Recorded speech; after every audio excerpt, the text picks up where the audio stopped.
He was, by nearly every account, the greatest guitarist who ever lived, and he barely knew how to read a note of music. He played a right-handed guitar, strung upside down, because no one ever bought him a left-handed one. He once opened for the Monkees on a package tour and got fired within weeks because teenage fans didn't know what to do with him. Eric Clapton, one of the most celebrated guitarists in the world, reportedly walked off stage the first time he watched him play, visibly shaken. He went from an unknown backing musician to the biggest guitarist on the planet in less than a single year. He performed a version of the American national anthem, so raw, so distorted, so loaded with meaning, that people are still arguing about what it meant decades later. He died at only 27, and yet, more than 50 years later, nearly everything about his final night is still debated. This isn't just the story of a guitarist. It's the story of a man who seemed to burn through an entire lifetime before he ever turned 28. Nobody looking at this quiet, painfully shy kid from Seattle would have guessed he was about to change music forever. James Marshall Hendrix was born in 1942 into poverty and instability. His parents' relationship was volatile, and for stretches of his early childhood he was shuffled between relatives, while his father served overseas and his mother struggled with her own hardships. He grew up isolated, more comfortable alone with his thoughts than in a crowded room. Before he ever owned a guitar, he played one that didn't exist. As a boy, he would carry a broom around the house, strumming it like an instrument, mimicking chords he couldn't yet play on anything real. When he was finally given an actual guitar, a cheap, second-hand acoustic, he didn't take lessons. He taught himself entirely by ear, listening to blues records over and over, until his fingers could find what his ears already understood. There was one more problem nobody solved for him. Hendrix was left-handed, but the guitars available to him were built for right-handed players.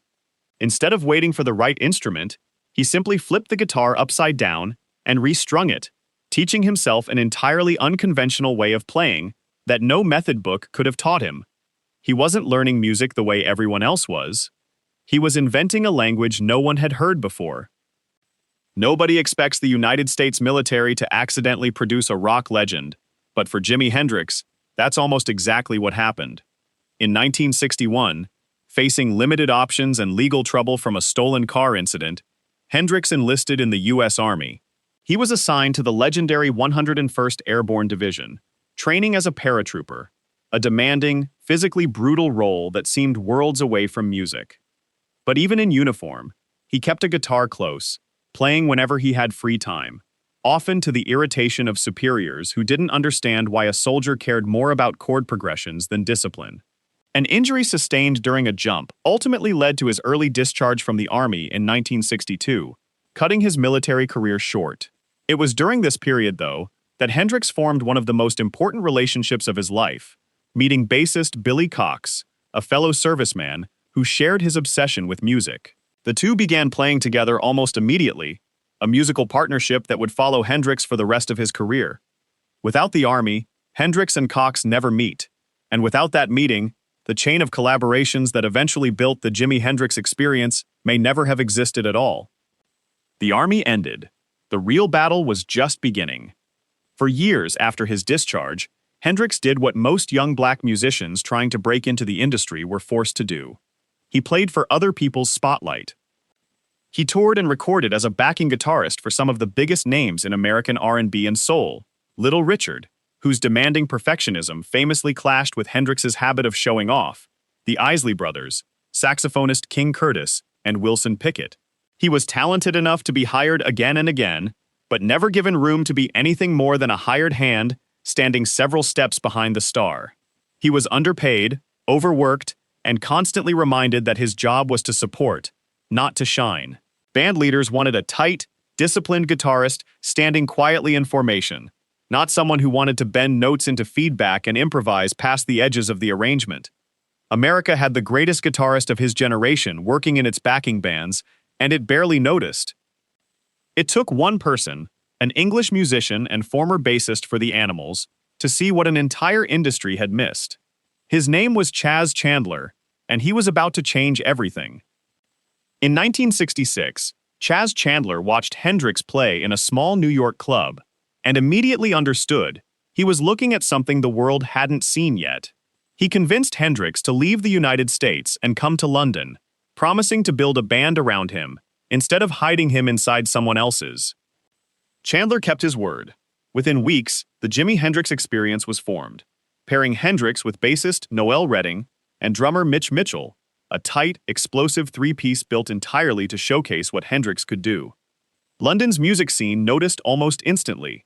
At a club appearance arranged by Chandler, Eric Clapton, at the time considered by many to be the best guitarist in Britain, fresh off his work with Cream, watched Hendrix perform and reportedly left the stage area visibly rattled by what he'd just witnessed.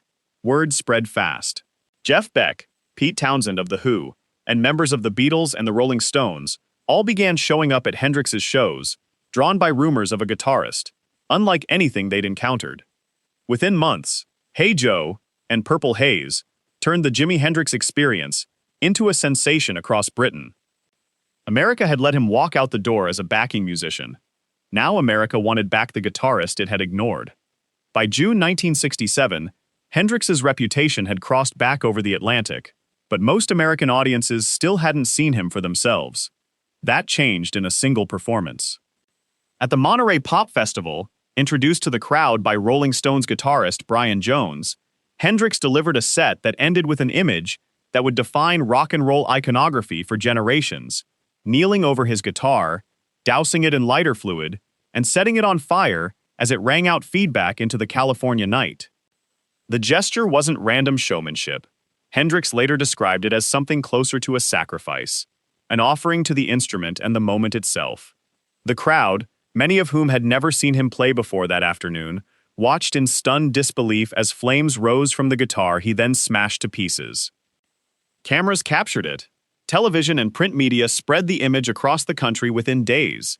For millions of Americans who had never heard a single Hendrix song, that burning guitar became their introduction to him. The guitar burned. His legend exploded. By August 1969, Hendrix was one of the most famous musicians on Earth, and he was given the closing slot at Woodstock, the festival that would come to define an entire generation. Due to scheduling delays, Hendrix didn't take the stage until Monday morning, long after most of the estimated crowd had already packed up and left. He performed to a fraction of the audience that had been there days earlier. But what he played that morning became one of the most analyzed musical moments of the 20th century. Hendrix launched into a solo instrumental rendition of the Star-Spangled Banner, bending and distorting the melody until it seemed to contain the sounds of falling bombs, air raid sirens, and chaos itself, a sonic echo of the Vietnam War headlines dominating the news at the time. Reactions split immediately. Some critics and veterans condemned it as disrespectful. Others hailed it as one of the most powerful political statements ever made without a single spoken word. Newspapers debated it for weeks. Decades later, historians and musicians still cite it as one of the defining artistic responses to the Vietnam era. The greatest guitar solo ever played, many still argue, was also one of the most political.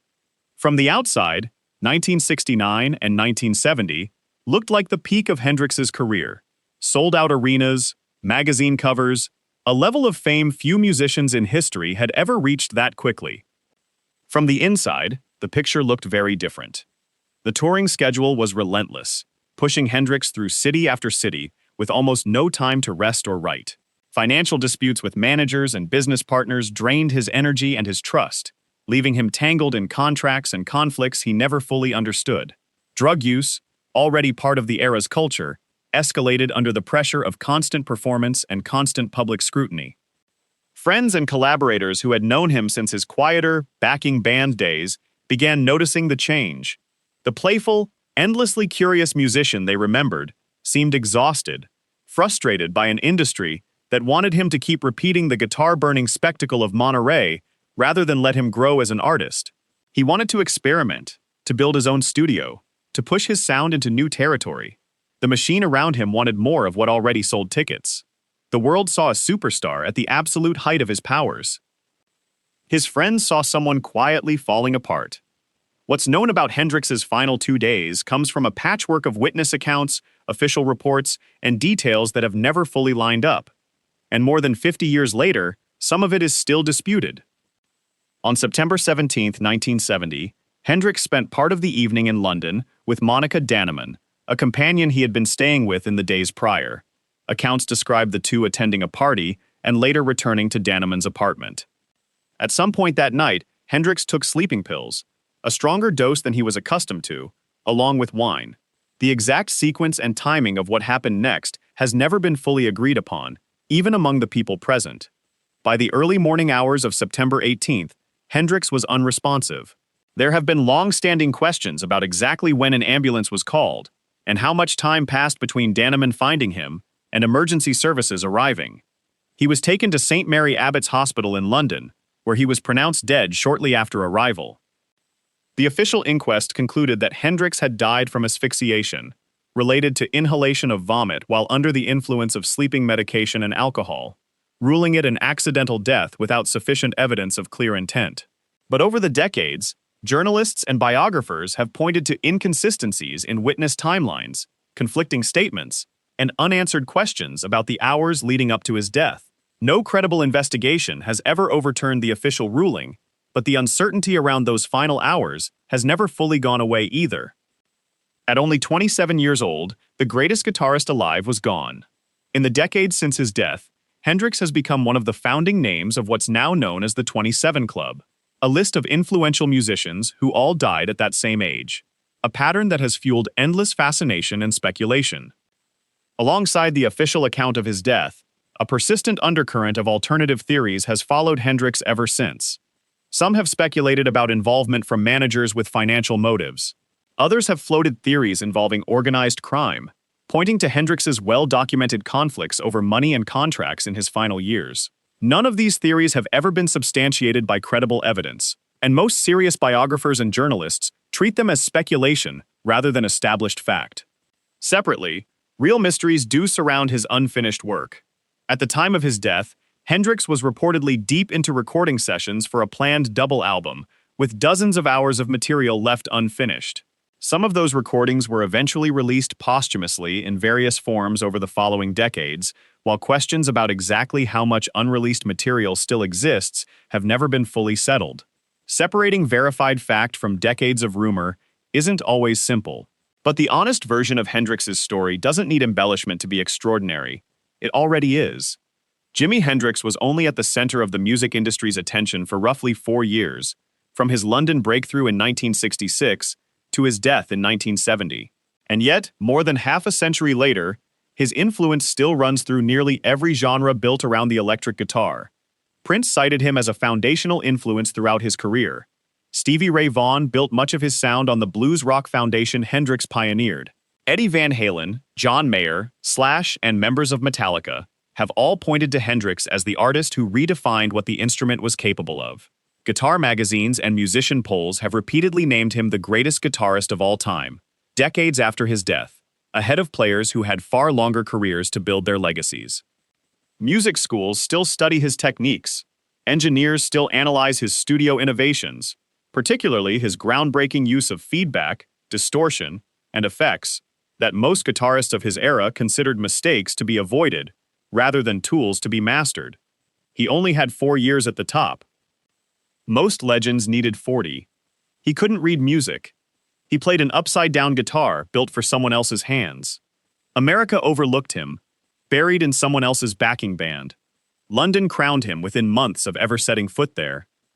He changed the sound of rock and roll forever, in barely 4 years. And decades later, people still argue about how his story ended, still debate a handful of unresolved hours in a London apartment that no account has ever fully explained. Maybe that's because legends like Jimi Hendrix don't really disappear. They simply stop making new music. The old songs keep introducing them to the next generation, over and over, long after the person who made them is gone. If this story moved you, subscribe for more, because some legends deserve to be remembered in full.